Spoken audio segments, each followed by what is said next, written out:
Hello and welcome to another edition of District of Sports. I'm George Gerbo. A reminder that you can find us wherever you get your podcasts. Just search District of Sports in your favorite podcast app. And also find all of our sports coverage of the Washington Times at washingtontimes.com/sports. Lauren Coughlin is cresting on the LPGA Tour at the perfect time. The 8-year pro from Chesapeake, Virginia finished tied for third at the year's first major, the Chevron Championship, in April.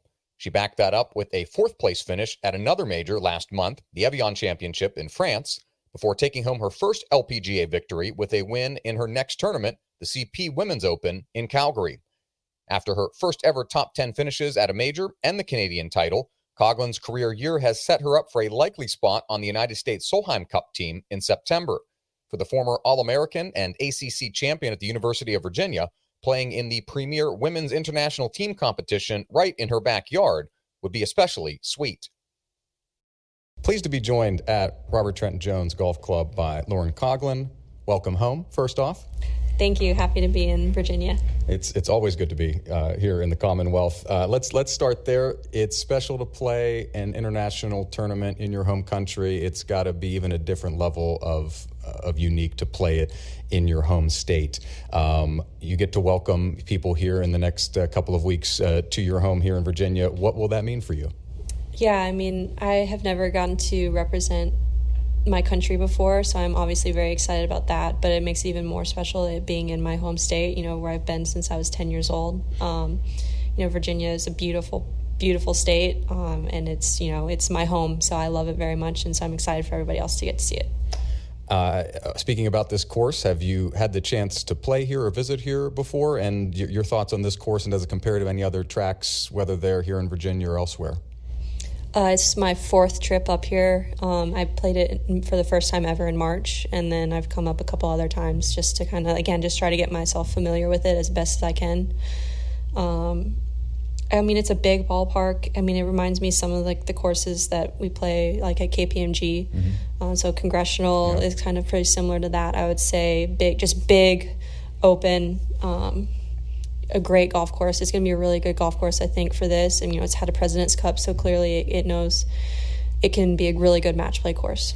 And people, I think, you'll hear Virginia and you'll think, oh, okay, especially coastal Virginia, but it can be tricky. I think for most people, when they see it for the first time, there's more hills here than we initially thought.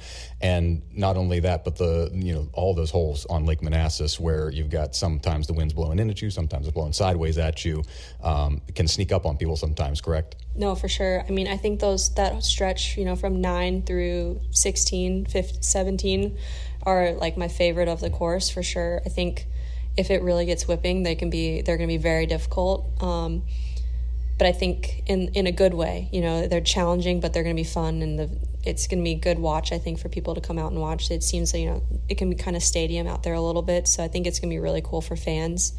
And again, just a big golf course that it's going to be tough, but I'm excited. You grew up in Chesapeake, went to UVA, accomplished so many different things there, and winning the ACC title and titles in the state level as well. What got you into playing golf? What started this passion that became your profession? Yeah, my dad is a big golfer, and kind of all the men on his side of the family, my grandfather, my uncle, my dad's cousins, who are kind of like uncles to me as well, they all love golf. And so I think my dad has just, he would start taking me to the range with him when I was 6. And I think just eventually I just grew to love it, and getting to spend time with him out on the course when I was little, it was kind of one of my favorite things to go do. And so, yeah, I think that's kind of how it started. And then I've kind of always loved sports, so it's just been my way to compete. I want to talk about your last couple of weeks, top 4 at Evian, and then your first win on the LPGA Tour in Canada recently. The thing that sticks out is 17, you've got the hockey boards around you, you've got the goalie mask, tee box markers. I'm a big hockey fan, so it's super cool to kind of see that. And like a slap shot, you stick that ball within 8 feet of the hole. Just what was going through your head in that moment, and just seeing how precise you were able to be there and helping eventually win that championship. Yeah, I think I was talking about it a little earlier, just I felt like it happened so fast. I was kind of behind all day, and then she 3-putted on 16, and so I'm tied for the lead. And we kind of had to wait on the group in front of us for a little bit. So, the crowds were, chanting a bunch and talking, and because they're right there, right on top of you, which was pretty cool. But yeah, I hit it a little bit left of where I was trying to, but it ended up being perfect. And when the putt went in, it looked like it was kind of might stay out left a little bit, and it kind of dove at the last second. And then she 3-putted again, and I was like, oh, next thing I know, I have a 2-shot lead. And again, I felt like it just happened so fast that I didn't really even have time to process it all that well. But my adrenaline was going pretty good there on 18, and but yeah, I was able to find the fairway and hit it into a pretty good spot there on my approach and make the 3-footer. At what point, soon after you win and everything, does the realization maybe set in, or later in the week even, that like, hey, I've got a chance, I'm going to play in the Solheim Cup now and be back here? Yeah, I think even during it, I kind of knew that it was probably gonna.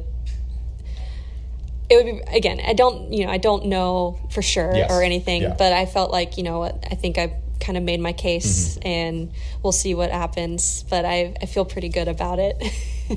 That's a good transition. I want to ask about Stacy, who I think is probably the most beloved person in American women's golf at this point, universally loved. And, Lexi was here a few weeks ago, called her like a mother, team mother type of person. What is it about her and her leadership style and just the way she carries herself that's so important and kind of lends herself to being such a good leader?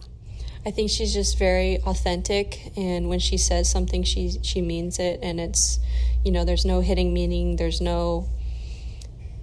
it's just very real, and so you can always know that when she's telling you something, she means it, and I think you don't always get that with people, and so it's just very genuine, and, it may be tough to hear sometimes what she might have to say, but there's a reason. Now, I'll close on a kind of a lighthearted note. It's August right now. September is still summer here in Virginia, and it will feel very much like this. And I don't think people realize that yet. Have you been able to talk to anybody and kind of prepare them for your teammates and others who are coming for what to expect condition-wise here in Virginia in September? Yeah, I'm hoping it'll be able to get a little firmer and a little faster out there. I feel like, it's been a little bit warmer than normal even for us. But yeah, I'm looking forward to hopefully it playing a little bit more firm and fast. But it could be hot, but you never know. It could be raining. You just never know come fall what it's going to be like here. So I've kind of been saying, be ready for anything. I appreciate it, Lauren. Thank you so much. Thank you. My thanks to Lauren for joining me. The full Solheim Cup team will be finalized on August 25th, and the competition begins at the Robert Trent Jones Golf Club in Gainesville with opening ceremonies on September 12th. Visit SolheimCupUSA.com for more information. And a reminder that you can find us wherever you get your podcast. Just search District of Sports in your favorite podcast app, and find me on social media at Gerbo3, as well as all of our Washington Times sports coverage at WashingtonTimes.com/sports and at WashTimeSports on social media. I'm George Gerbo. Thanks for listening, and we'll see you next time.